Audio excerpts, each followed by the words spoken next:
ಅಧಿವೇಶನದಲ್ಲಿ ಏಷ್ಯಾನೆಟ್ ಸುವರ್ಣ ನ್ಯೂಸ್ ವರದಿಯನ್ನ ಪ್ರಸ್ತಾಪ ಮಾಡಲಾಗಿದೆ.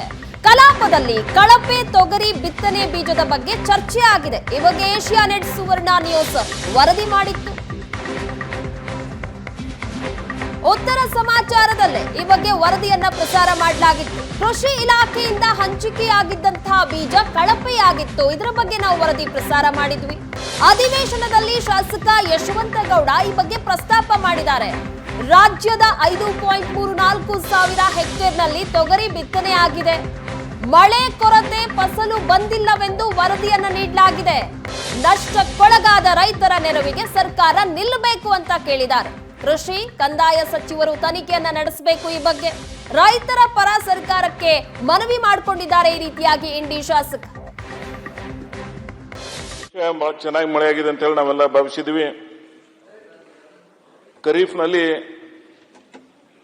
70% ಹೆಚ್ಚಿಗೆ ಏನು ಕಮರ್ಷಿಯಲ್ ಕ್ರಾಪ್ ಅಂತ ಕರಿತೀವಿ ನಾವು, ಬಹುತೇಕ ಅದು ಗುಲ್ಬರ್ಗದ ಹೆಚ್ಚಿಗೆ ಬೆಳಿತೀವಿ ತೊಗರಿ. ಆದ್ರೆ ಇವತ್ತು ಅತಿ ಹೆಚ್ಚು ಗುಲ್ಬರ್ಗಕ್ಕಿಂತ ಬಿಜಾಪುರದಲ್ಲಿ ನಾವು ಇವತ್ತು ತೊಗರಿಯನ್ನ ಬಿತ್ತಿದೀವಿ. 80% 5,34,000 ಹೆಕ್ಟೇರ್ ಇವತ್ತು ತೊಗರಿಯನ್ನ ಬಿತ್ತನೆ ಮಾಡಿದೀವಿ ನಾವು.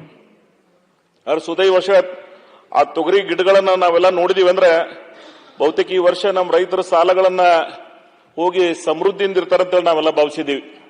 ಆದ್ರೆ ದುರ್ದೈವಶಾತ್ ನಿಸರ್ಗದ ಕೊರತೆನೋ ಅಥವಾ ಬೀಜಿನ ಸಮಸ್ಯೆ ಬೇರೆ ಏನೋ ಗೊತ್ತಿಲ್ಲ ನನಗೆ. ಆದ್ರೆ ಒಟ್ಟಾರೆ ಯಾವ ಪ್ರಮಾಣದಲ್ಲಿ ಕಾಯಿ ಹಿಡಿಬೇಕಾಗಿತ್ತು ಆ ಪ್ರಮಾಣದಲ್ಲಿ ತೊಗರಿ ಕಾಯಿ ಹಿಡಿಲಿಲ್ಲ.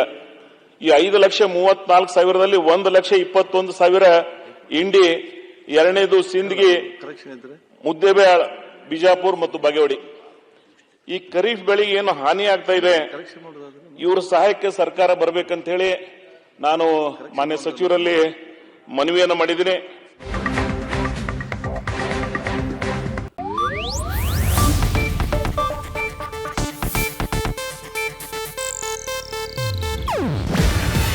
ಇದು ಏಷ್ಯಾನೆಟ್ ನ್ಯೂಸ್ ನೆಟ್ವರ್ಕ್ ಪ್ರಸ್ತುತಿ.